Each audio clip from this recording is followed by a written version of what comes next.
Good evening, everyone. For those that don't have access to the Courier Mail website to be able to read the article that was in there recently about the residents being left in the dark over the Coomera Connector with the timeline document from TMR, I thought I'd go through the article and read it out to you. So this was in the Courier Mail. It was on the 10th of August 2019. So residents left in the dark over the Coomera Connector.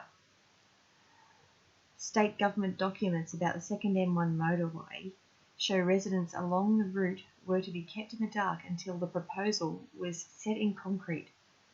The document advised state officials to consider delaying consultation until the project was confirmed and funded.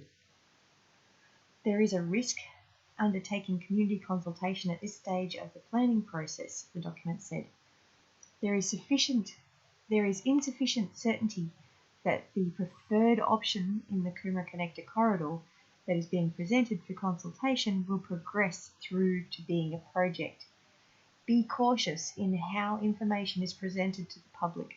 Make it clear that what is being presented is a concept only and that a project in that form or corridor may not be constructed, the document said.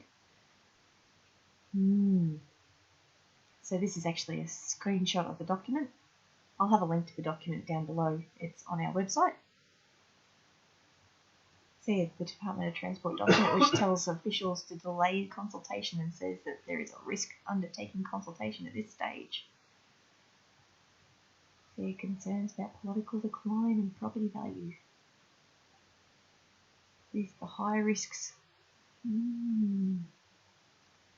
The Department of Main Roads document titled Coomera Connector Corridor Communication and Engagement Plan, High Risk, was drawn up in September last year and released under the Right of Information Act.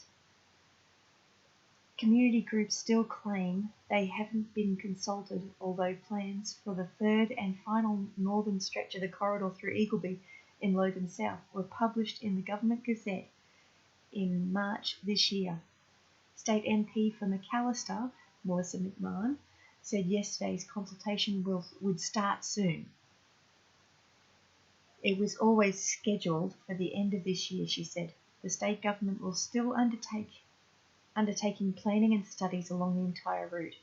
I'll be getting a briefing next sitting week on the timeline for the consultation for the entire route, so I can't confirm when Eagleby's dates will be, as they will be over a number of weeks. This is just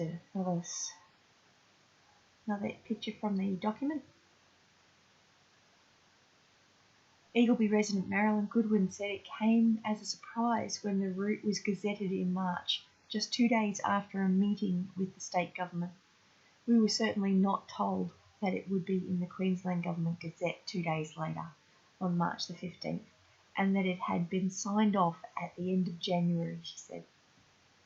We were still expecting consultation early 2019, which is what was outlined in a brief note to the Transport Minister in a document in January. Without communication, the community is wondering whether the route is happening.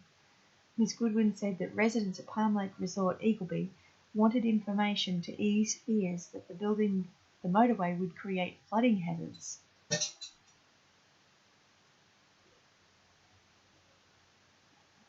This photo here is actually a water gauge that was installed in the back of Palm Lakes Resort at Eagleby just this week, well, last week, or when this article was printed. Federal MP for Ford, Bert Van Manen, called for the state to conduct a proper consultation and said he would support a push for a new route that would not affect Eagleby residents, Indigenous heritage, or world significant wetlands. Through the hasty gazettal of that third stage without any community consultation, we have seen an enormous degree of community concern, Mr. Van Manen said. This proposal will pass very close to existing residential properties, schools and a retirement village. It will also pass through some of very productive farmland. There has been no community consultation at this point. So yes, and that is the end of the article.